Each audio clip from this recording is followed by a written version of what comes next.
So, hearty welcome to all of you for a reading from Upadesamrta.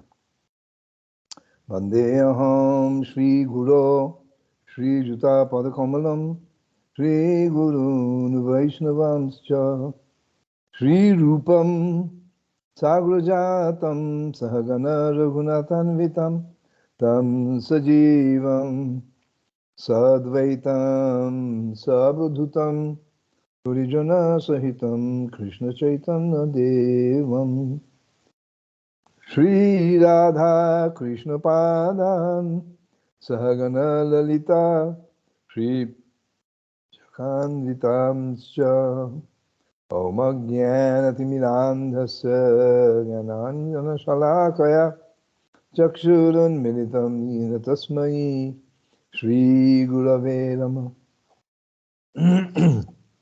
Namam Vishnupadaya Krishna Pristhaya Bhutale Srimate Bhaktivedanta Swamin Iti Namine Namaste Saraswate Deve Gauravani Pracharine Nirvishesha Shunyavadi Paschatya Deshatarine Namo Vishnupadaya Acharya Singha Rupine Shri Srimad Bhakti Pragyana Keshava Iti Namine Ati Marta Charitraya Swasitam Chapaline Jive Dukha Sadartaya Prinamo Prema Daine Namo Vishnupadaya Krishna Pristhaya Bhutale Srimate Bhakti Siddhanta Saraswati Namine Shri Barshabhanavi Devi Daitaya Kripabdhale Krishna Sambandha Vijnana Daine Prabhave Namah Madhur Ujjvala Pramadhya Shri Rupanuga Bhaktida Shri Gaura Karuna Shakti Vigrahaya Namastute Namaste Gauramani Shri Murtaye Dinatarine Rup Anuga Viruddha Apasiddhanta Dhvanta Harine Nama Gaura Kishoraya Sakshad Vairagya Murtaye Vipralambera Shambhodhi Padam Bhujayate Nama Namo Bhakti Vinodayo Satchidananda Namine Gaura Shakti Swarupayo Rup Anugavarayate Gauravir Bhumistang Nirdishta Sajjana Priya Vaishnav Sarvabhauma Shri Jagannathayate Nama Manchakalpatarubhyascha Kripa Sindhubhya Cha Patitanang Pavanebhyo Vaishnavibhyo Namo Namah Namo Mahavadanyaya Krishna Prema Parayate Krishnaya Krishna Chaitanya Namne Gaurat Vishe Namah He Krishna Korular Sindhu Dina Bandhu Jagatpate Gopesha Gopika Kanta Radha Kanta Namastute Tapta Kanchana Gaurangi Radhe Vrindavaneshwari Vrishabhanu Sute Devi Pranamami Hare Priye Jayatang Sarato Panga Mamo Mandamater Gati Matsarvasya Padam Bojam Radha Madan Mohana Divyat Vrindarana Kalpadruma Srimadatnagarau Singhasanasthav Shri Shri Radha Srila Govinda Deva Prashtalibhi Sevyamana Smarami Shriman Rasarasarambhe Vanshivata Tathasthita Karshan Venshanair Gopir Gopinatha Shriyestunaha Vrindavai Tulasidibba Priyavai Keshavasya Krishna Bhakti Prade Devi Sattvatai Namo Namah Panchatatmatmakam Krishnam Bhakta Rupa Swarupakam Bhaktavataram Bhaktakyam Namami Bhakta Shaktikam Jai Shri Krishna Chaitanya Prabhu Nityananda Shri Advaita Gadadhar Srivasadi Gaura Bhakta Vrinda Hare Krishna Krishna Krishna Hare Hare Hare Ram Ram Ram Hare Hare Nana Shastra Vicharinai Nipuna Sadharma Samsthapaka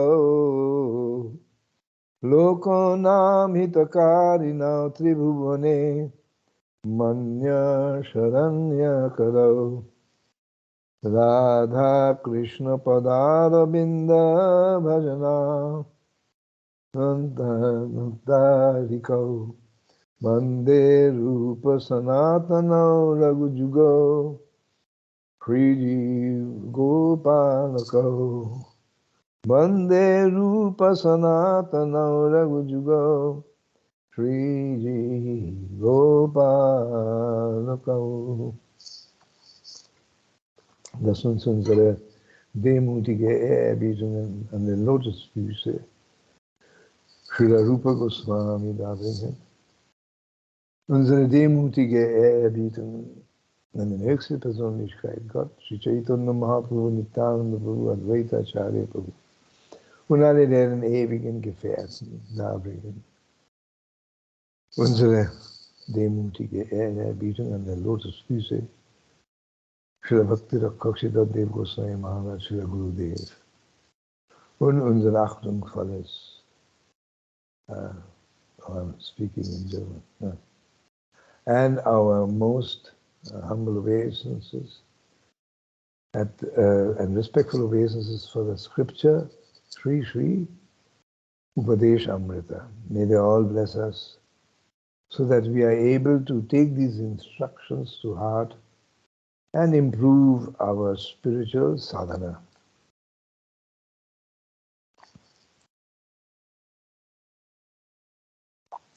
So we are reading from text 2, subheading Useless Endeavors.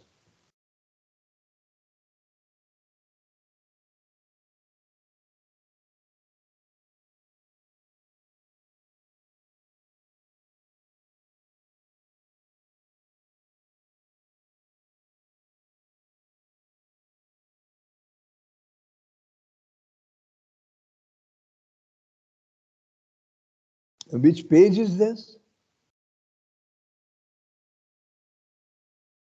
Page 20. Huh? Page 20. 20.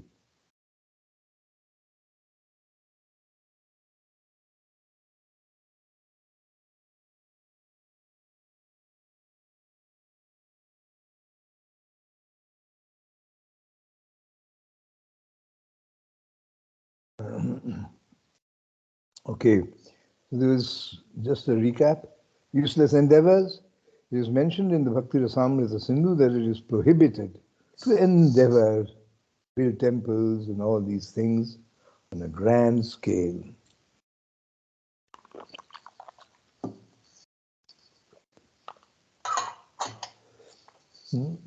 So, here's a quotation from Bhakti-rasamrita Sindhu.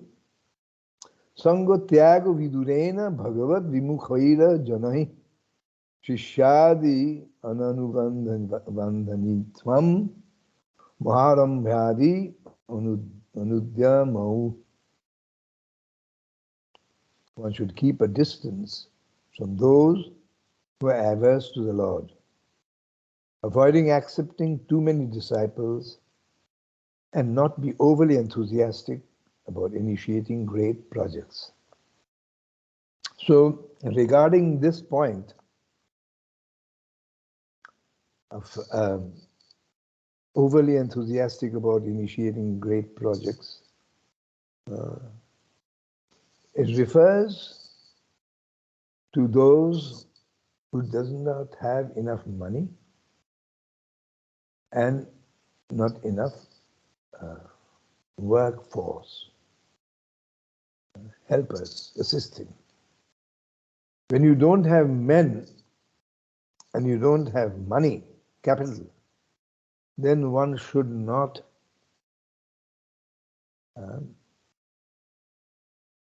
go for these big, grand projects. However, we have seen that this is a general understanding. Srila Rupa Gosvami, all the Goswamis, they were spending their nights under trees in Vrindavan, because the trees are all wish-fulfilling trees. They fulfill the wishes. And what was the wishes of the Goswamis, who were sent by Chaitanya Mahaprabhu to Braja with 3 tasks? There was to execute 3 very important tasks given to them by Sri Chaitanya Mahaprabhu himself personally. One is to write books on bhakti, devotion, not just any subject, but bhakti specific. To build temples and establish deity worship, and to discover the lost places of Krishna's pastimes. Because after over 5,000, 6,000 years after Krishna's disappearance, in Treta Yuga, by the advent of Kali Yuga, these places of Lord Krishna's pastimes in Braja are all practically lost, except for the Jamuna River and the Govardhan Hill. These 2 landmarks are absolutely specific to Braja. There are others. Radha Kund, Shyam Kund, Krishna's birthplace was also there, known. So, but the places of pastimes, where did Krishna perform his Ras Leela? Where was Nanda Maharaja's palace? Where was Rishabhanu's palace? And there are so many other, Narad Kund, Brahma Kund. These are special lakes, Manasi Ganga. So many of the places. In Vrindavan, every single inch, centimeter is places where the Supreme Lord had performed pastimes. But what were these pastimes that were not known anymore? So they had to be all discovered. So the Goswamis, Srila Rup, Sri Sanatan, Raghunath Das Goswami, Gopal Bhatta Goswami, and Raghunath Das Bhatta Goswami, Jiva Goswami, they were all sent by Chaitanya Mahaprabhu to complete these 3 tasks given to them. So they initiated great projects. But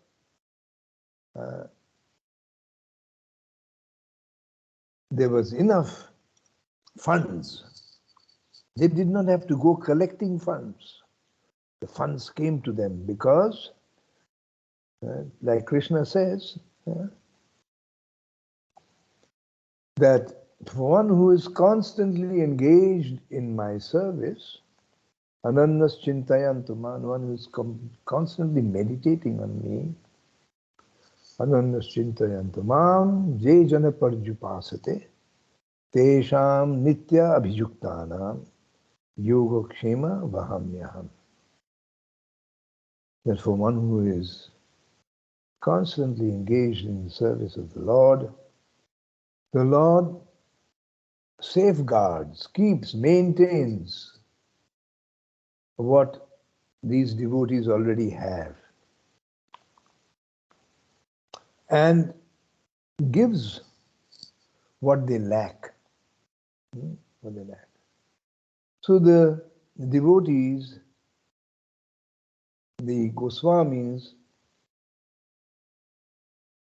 they had no men, followers, came much later, the followers, and no capital, because they were all what is known as battlemensch. They are all Madhukari. They themselves did not live in any constructed building. No.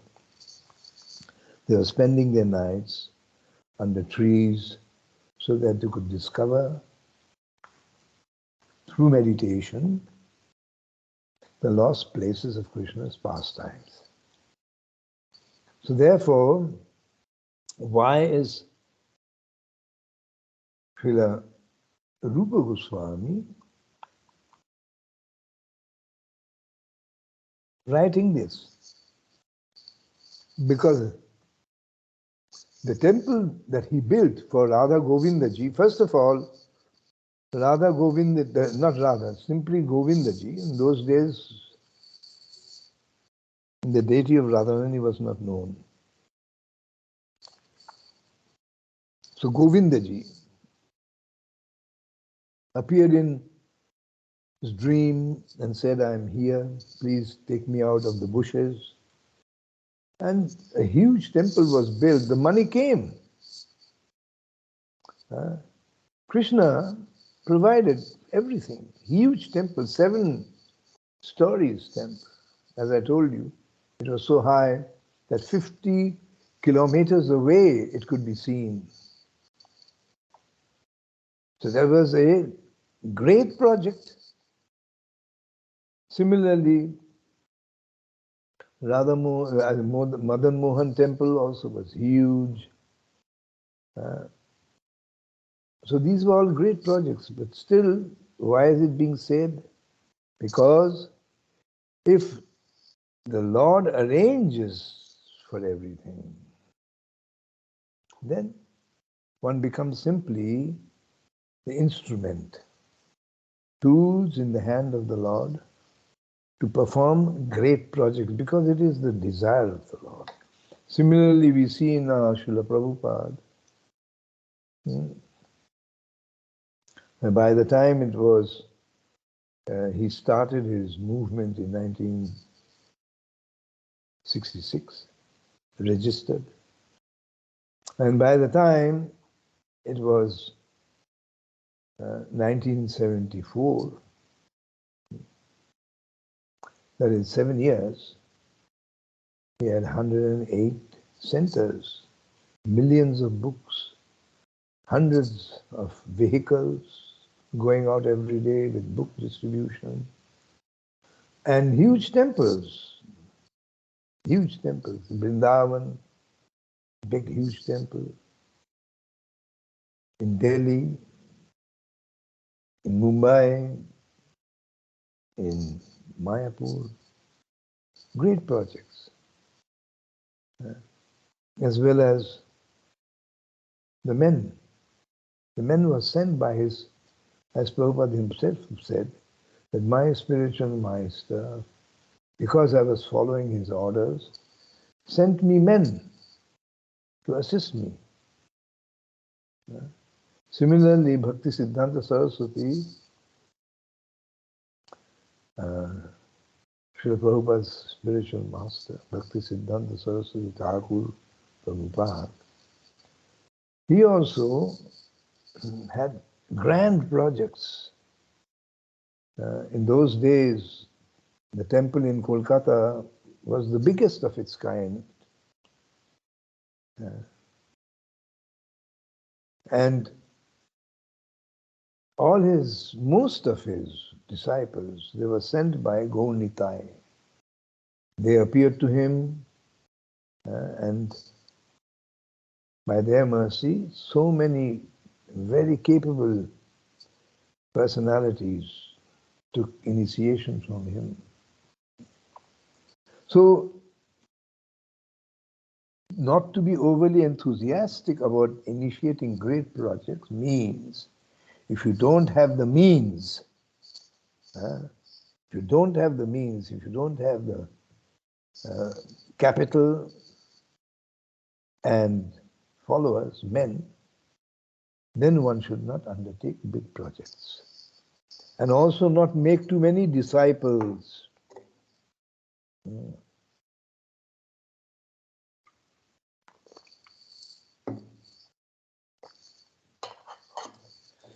So these are the instructions, but they are meant for special ordinary people, ordinary devotees. The empowered devotees like Prabhupada, Bhaktisiddhanta and Srila Prabhupada, these instructions do not include them. Because they are empowered by the Supreme Lord Himself. When our Guru Maharaj was delivering lectures on the 64 kinds of devotion, I marked that this is prohibited in Upadesamrta Sindhu, but he was doing the same thing. On a big scale, he was making propaganda. He was spending money in great quantities to construct temples and other things. Now, one very interesting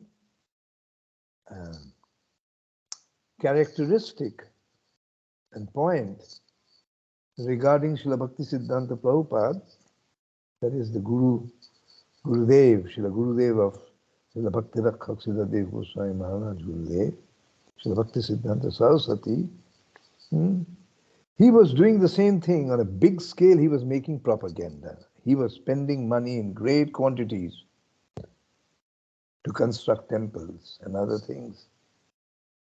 So Srila Bhaktisiddhanta Saraswati Thakur had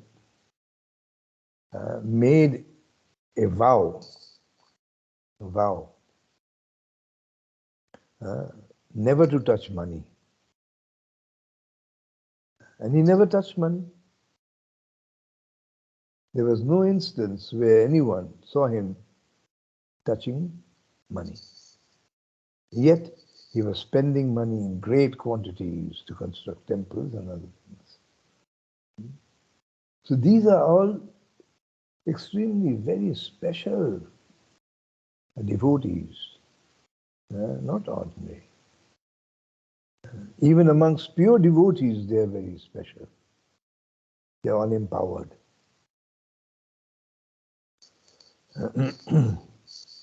That which has been prohibited by Rupa Goswami, our Guru Maharaj had undertaken all those things. One should keep a distance from those who are averse to the Lord. That was there. Not always, because most of the people are averse to the Lord. So who to preach to?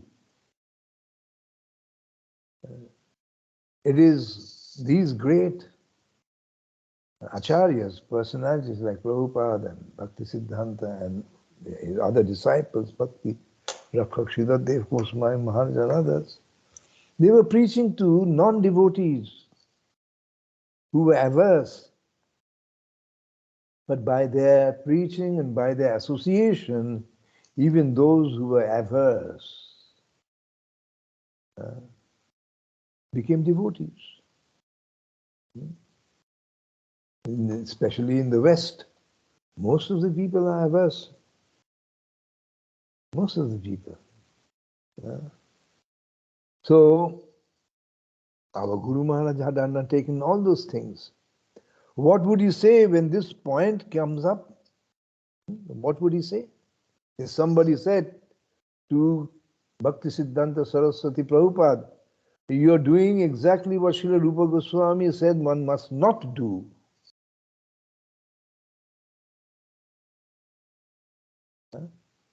What would he say? How would he answer? That is the question.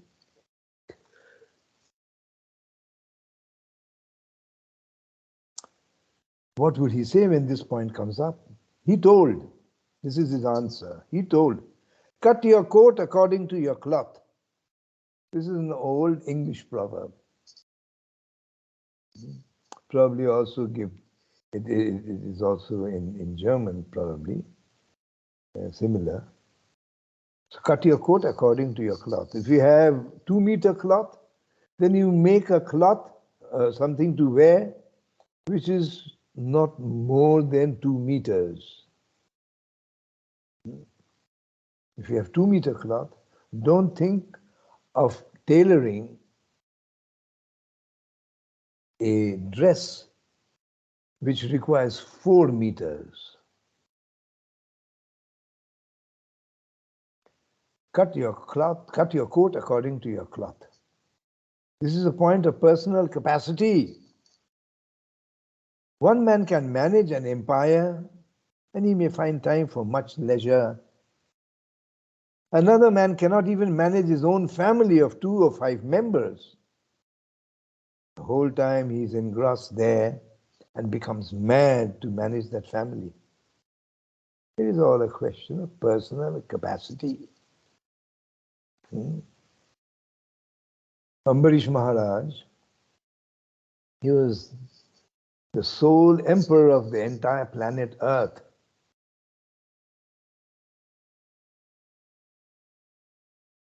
And he was performing all the 9 limbs of bhakti.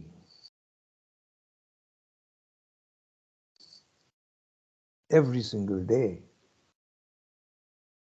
And yet, he was the emperor of the entire planet.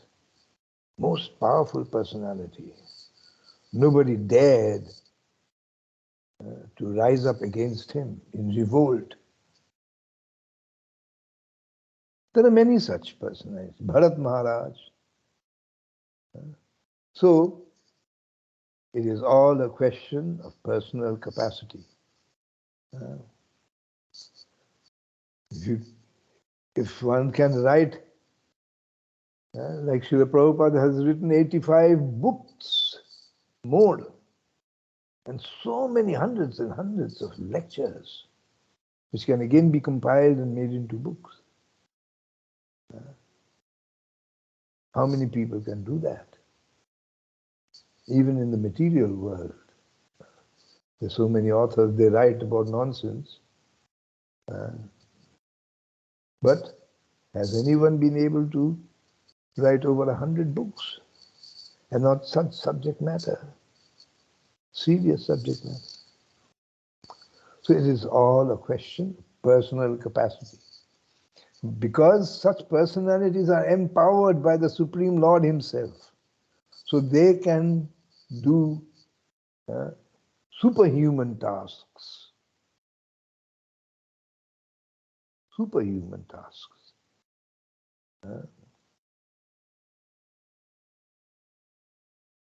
Bhaktivinoda Thakur has written that there are 2 types of people. One reads and collects many things in the form of advice and understanding, but cannot find the gist, the very substance of the thing. The other is the Saragrahi, who collects the very gist of everything and eliminates the burden. It's such an important point. The Saragrahi is the highest class of devotee.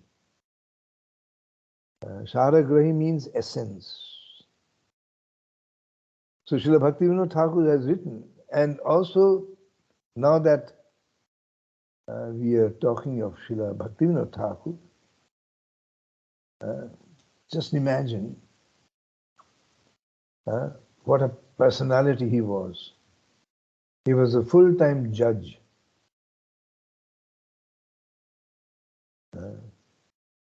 Plus he was the administrator of the Jagannath temple, the huge Jagannath temple. He was the administrator. Plus he had a household with 10 sons and daughters.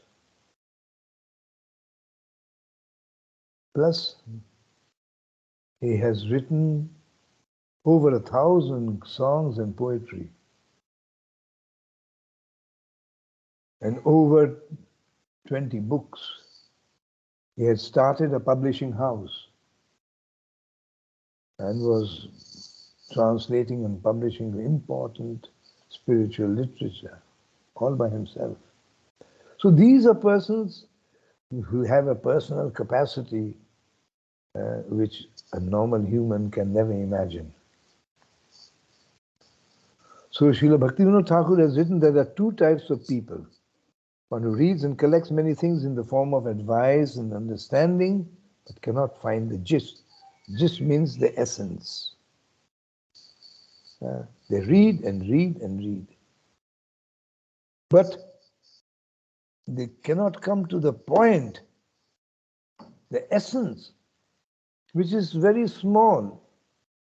If one can understand from all the different instructions, everything, what is the essence, and acts accordingly, then everything, and eliminates the burden. All the other points which are not the essence, they are the burden. That has to be eliminated.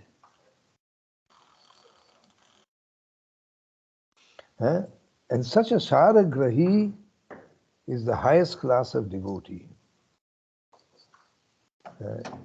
Externally, he may be managing the government and society, but internally perhaps he is a gopi of Vrindavan.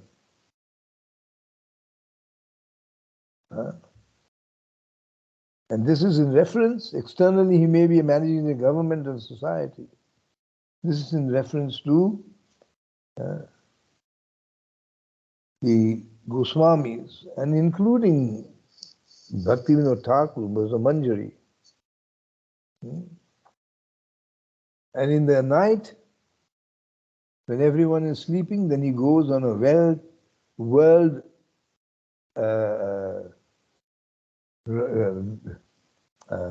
journey to other planets.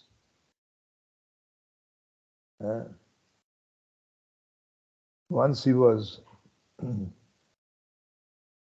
making such a journey, and he arrives at the court of Jamraj, just to see those who are being punished, or what are they called, just like that, out of wanting to see what is going on. So he was passing by, he didn't want to wait. Now, all the major demigods at that time were discussing a verse from the Bhagavad Gita, which they could not understand. We have discussed this before. So when they saw Bhaktivinoda Thakur with all the tilak and oh, here is a devotee, let's ask him. This has been all, they go and ask him and they get the proper answer.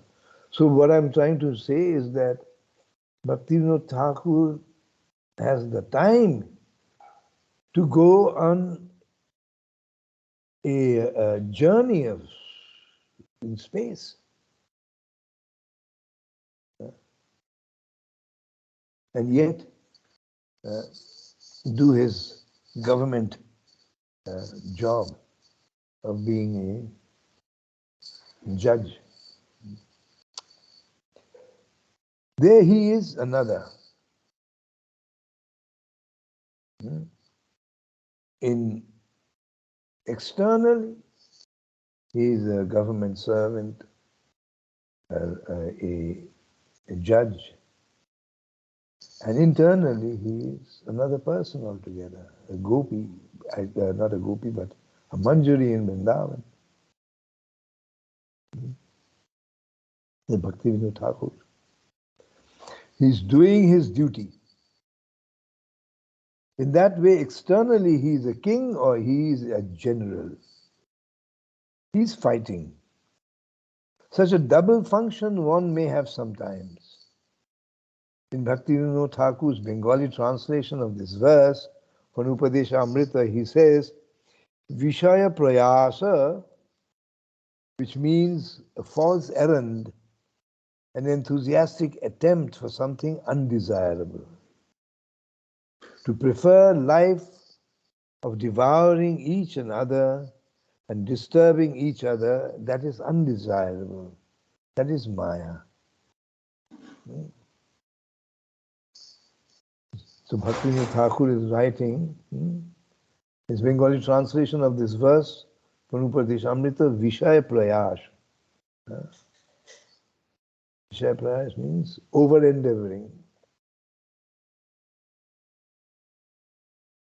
which means false errand. False errand. One should know one's capacity. That is intelligence. One should realize one's own capacity. And to realize that, one has to be very humble. One has to be very humble.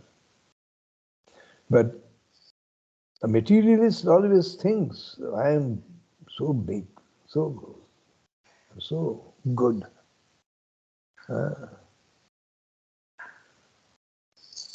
That way, he will never be able to understand what is the actual meaning of this life, the real sense, the purpose of human life. Never. He would have wasted his human life. So here's a quotation from Vishnu Puran. Dvau bhuta sargau lokesmin daiva asura evacha Vishnu bhaktah smrito daiva asurastad viparjaya.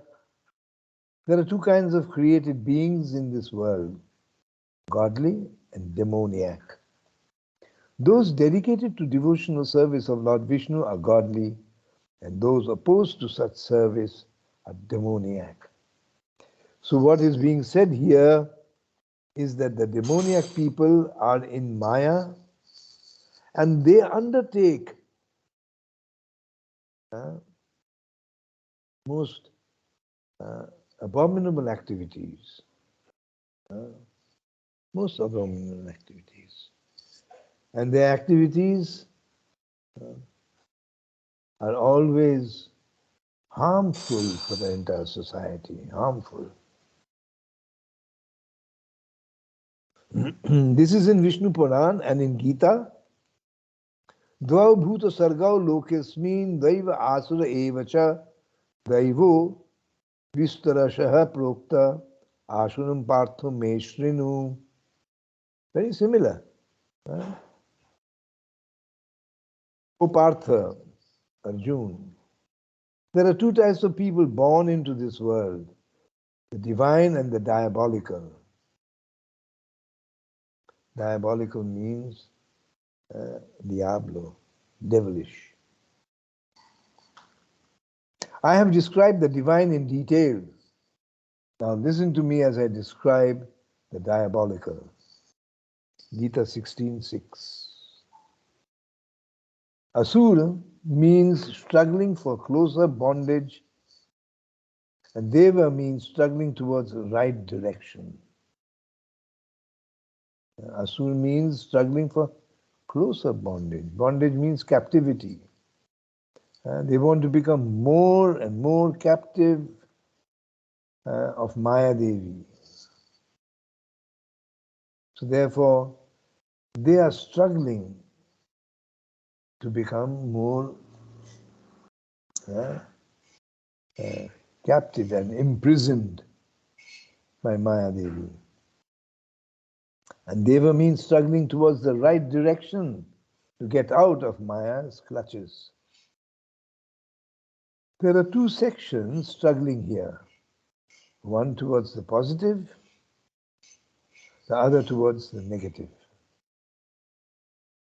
To make oneself big at the cost of others is a concocted illusory line. In the material world, if one wants to become big, then he must do it at the cost of exploiting others. Because the resources in the material world are limited. And with limited resources, one has to have, by his good karma, enough to take up grand projects. It has to have good karma. But if one does not have that good karma, and most of the people, they don't have good karma in Kali Yuga. So they have to engage in abominable activities, negative activities, by exploiting others. Everyone is struggling to become big, but that is an illusion. That big is not really big. Foolishly think that what I'm doing is big. Real bigness is on the other side. Other side means the transcendental side, not on the material side. To become big is easy. I'm a big man, I have something to be proud of. One can convince oneself that I'm a big man, I have this much and this much. And always something to be proud of.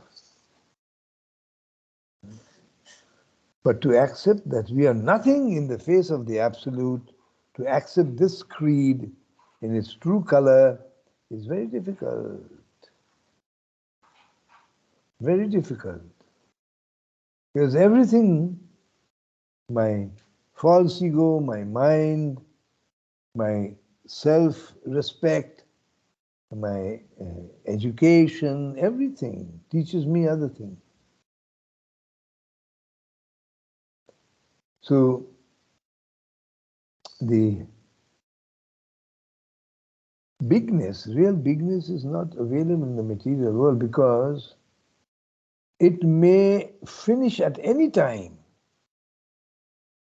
There's no guarantee that I am big now, that it will remain with me. It's not possible. So, if one compares to the Absolute, then so-called big is nothing but insignificant.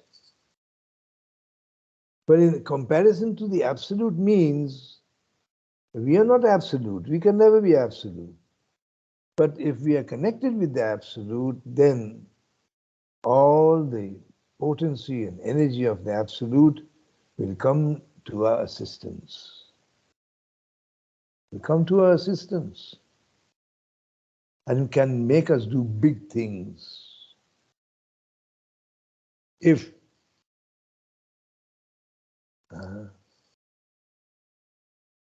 it is being done for the benefit of everyone, then Krishna is happy. Krishna will support that. But if one does only for one's own name, fame, recognition, wealth, then no. That is cheating.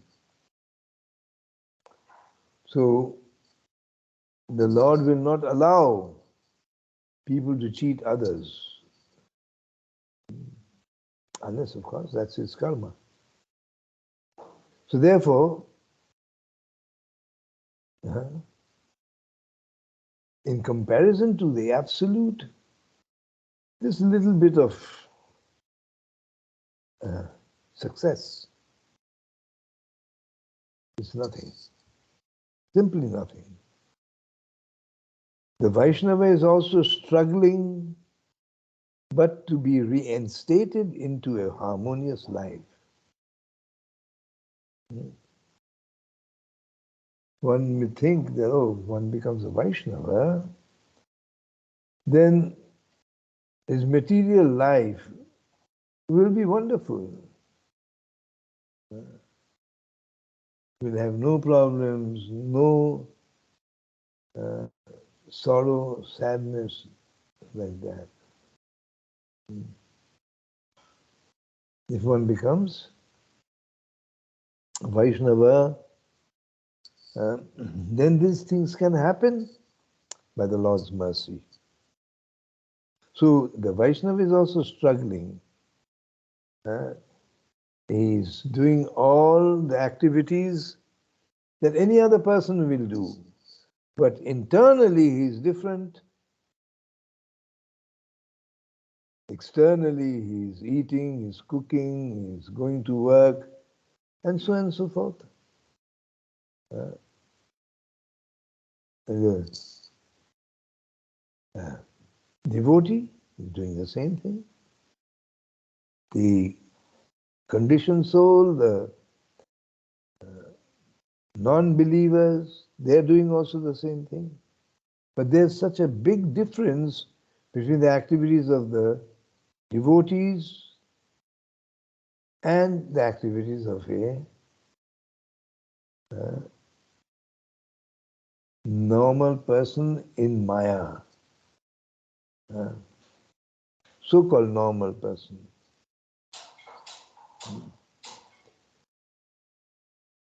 So that should be known here. All should struggle to be reinstated into the real harmony of the whole. Everyone, the Vaishnavas, actually, when listens to the advice of the spiritual master and the scriptures, then one becomes reinstated in the harmony of the whole. The whole means sambandha, the relationship, that's the whole. Krishna, who is the whole. Sincerely we should pray to the Lord. And we will find His help in no time. Then in our innermost hearts, we shall find our connection with the fundamental plane of loving service to the sweet Absolute. Then we shall find that the Lord of love is Krishna, the beautiful reality.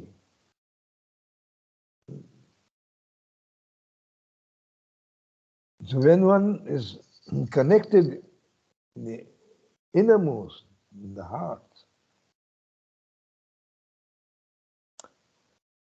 that if that connection is there with the Supreme,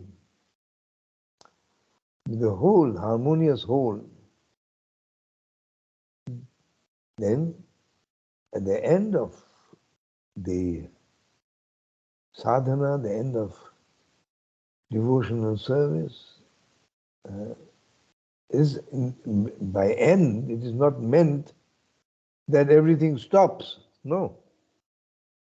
Actually, everything begins. Everything begins. Because the connection to the whole, what is here called love, is prema. That is the ultimate goal of loving service. And there one will meet with the Lord of love, of paramount love, Krishna, the reality, beautiful reality. Anything connected with Krishna is beautiful.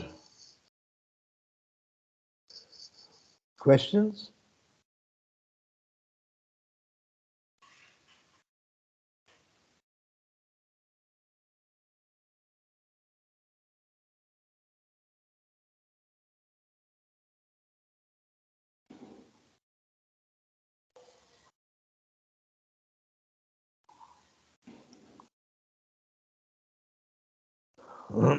Hare Krishna. So when Krishna so desires, and Srila Prabhupada and Chaitanya Mahaprabhu blesses us, we shall get to hear Harikatha very soon. Again, I thank all of you for your patient hearing, and I beg forgiveness for all the mistakes I've committed. Let us once again offer our most humble obeisances at the lotus feet of Srila Rupa Gosvami. At the lotus feet of the Supreme Personality of Godhead, Sri Chaitanya Mahaprabhu, Nityananda Prabhu, Advaita Acharya Prabhu, and all the eternal associates. Let us also offer our most humble obeisance at the lotus feet of Srila Bhakti Rakshak Sridhar Deva Gosvami Maharaj, Srila Gurudev, and our respectful obeisances to the scripture Sri Sri Upadesamrta. Hare Krishna, and all glories to Srila Prabhupada. Hare Krishna, Hare Krishna. Hare Krishna, Gurudev.